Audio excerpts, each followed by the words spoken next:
They queued all night, desperate for food, and came under fire.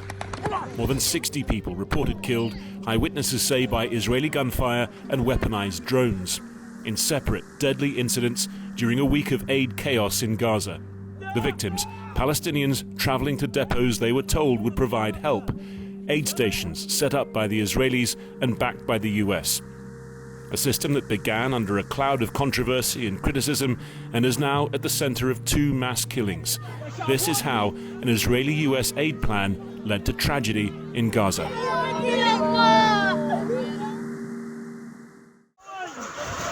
Day 1 of the Gaza Humanitarian Foundation's operations, May 27th. This hub in the far south opens its doors.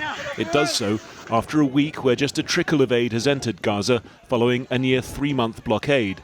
The idea had been for nominated family representatives to collect food from GHF aid sites, an idea that evaporated in the face of huge crowds competing for limited supplies. In the lead-up, the plan had been criticised by the UN and other bodies as unworkable and politicised. The head of the organisation, Jake Wood, quit before the programme had even begun. Initially, people had been reluctant to come here. The process included biometric measurement. Hamas had urged resistance against what it called an Israeli intelligence operation. Israel has denied that, and in any case, soon enough, any idea of control was disappearing. والناس هجمت عليهم وحج وسرقتهم كله والامريكان طبوا طخ واليهود طخوا على الناس والله يمكن 20 اصابه جنبي طخوا عليهم طلعت الدبابه على التب وطبت تشمط حج اطلاق. Desperation for food apparent across Gaza, not just at the sites provided by the GHF. Just a day after GHF opened its doors, a warehouse storing flour operated by the UN's World Food Programme is overrun. 2 are killed in the crush. 2 die of gunshot wounds. This, a Gaza market on May 29th. Armed men steal any food they can find. The same location moments later. An Israeli strike targeting the Hamas security forces who'd been sent to stop the looting. All the while, GHF provides limited supplies and the system remains chaotic. وكل ما بروح غاد بمسك الكرتونه 100 بخش عليا 300 بخش بقدرش اخذ ولا حاجه بقدرش اخذ ولا شيء بروح قبل الوكاله قبل.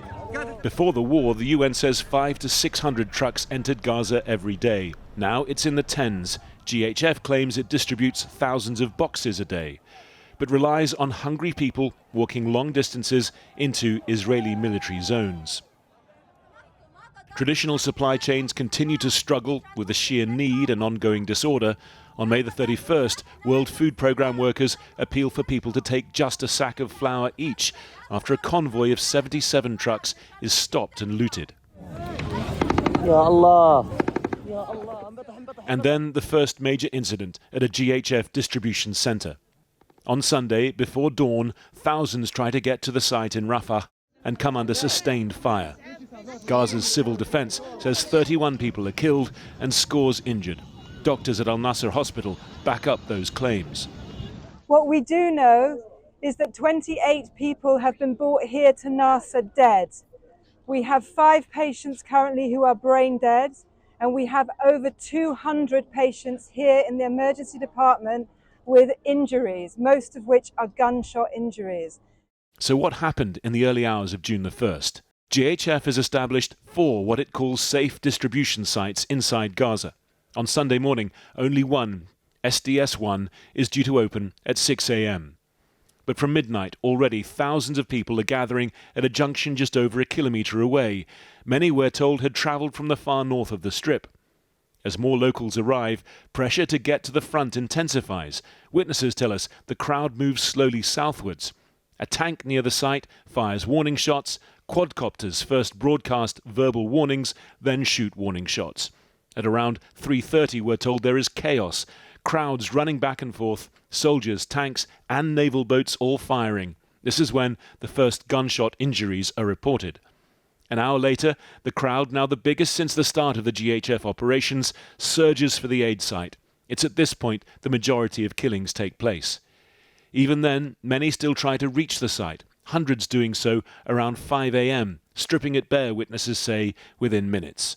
الله ينتقم منهم يا شيخ هذا اللي نروح فيه طول الليل إن من الساعة 4 وإحنا مرميين في الشارع ومبطحين الكوات قطر بتطخ علينا واليهود بتطخ علينا والناس مرمية ومبطحة في الشوارع كلهم أطفال ونسوان مرميين كثير كان وصابات على البحر كانوا يرتموا وناس قدامنا بالصاب مش عارفين نسعفهم إذا أنت رحت صعبت هتتصابب لكن ضلق يعني قعدنا يمكن بالساعتين مبطوحين على الأرض. The ICRC field hospital receives nearly 180 injured, the majority with gunshot or shrapnel wounds. GHF claims reports of injuries, fatalities or incidents during its operations are egregious fabrications. And the Israeli military tells us that the IDF did not fire at civilians while they were near or within the aid site. An official instead saying warning shots were fired when troops were advanced upon, a kilometre away, giving no further comment when asked if civilians had been hit. What we've heard is very clear, that there was an invitation to attend the food aid location. As folk were making their invited way there, they were attacked somewhere between the beach and the coast road by drones. We heard by naval gunfire, we've heard by tanks. Israeli forces, obviously. Israeli forces, not by gangs or any other armed groups. Criticism compounded because NGOs, including the UN, had been operating aid delivery in Gaza for decades before.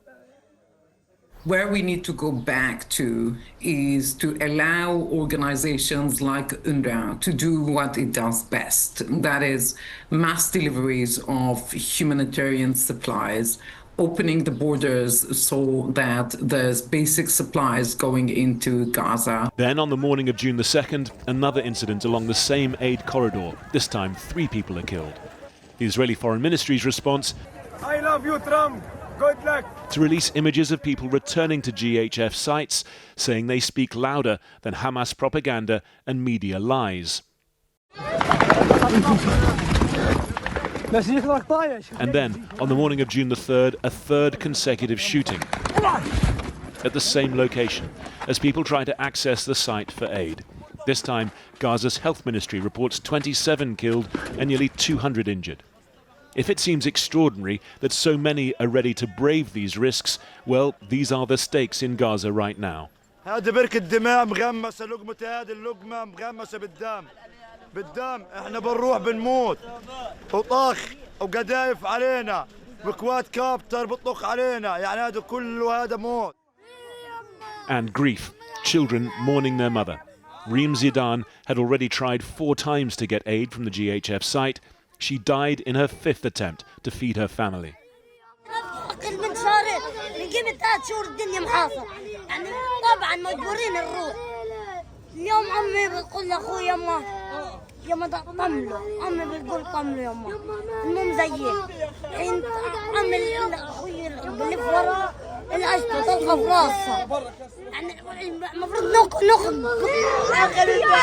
For days now, the Israeli military has been condemning media lies, admitting only to firing warning shots.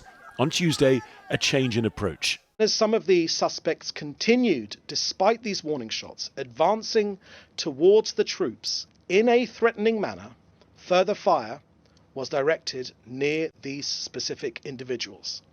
But doubling down on the accusation that media were reporting Hamas propaganda without verification. June 1st, Hamas claimed Israel had killed 31 people at an aid site in Rafah. The New York Times and others ran with it. Then we've released an Israeli drone footage showing that Hamas gunmen opened fire on the crowd. Now, did the media lead with that correction? No. For good reason, as it turns out. That footage, used in another government briefing, is from a different location and time from Sunday's incident. Our colleagues in Gaza say the gunmen belong not to Hamas, but an armed gang selling stolen aid. We challenged the Israeli Prime Minister's spokesman on our programme. Now, these warning shots were fired David, twice now, desperate people who have been starved for weeks have been shot at while trying to collect aid. You are terrifying the population of Gaza even more. They're too scared now to go to collection points because they know they could be shot at by the IDF. So that is precisely the Hamas rhetoric that they want you to publish. The UN is calling for a full investigation into the shootings and maintaining its criticism of the nature of the new aid mechanism. And all the while, Israeli airstrikes continue to rain down. Israeli ground forces expand their operations in the north, where 3 Israeli soldiers are confirmed killed on Tuesday. Israel's Prime Minister talks of the high price for achieving Israel's war goals. In Khan Yunis, more neighborhoods are subject to evacuation orders. For Gaza's civilians, the achievements of this war counted in increments of misery.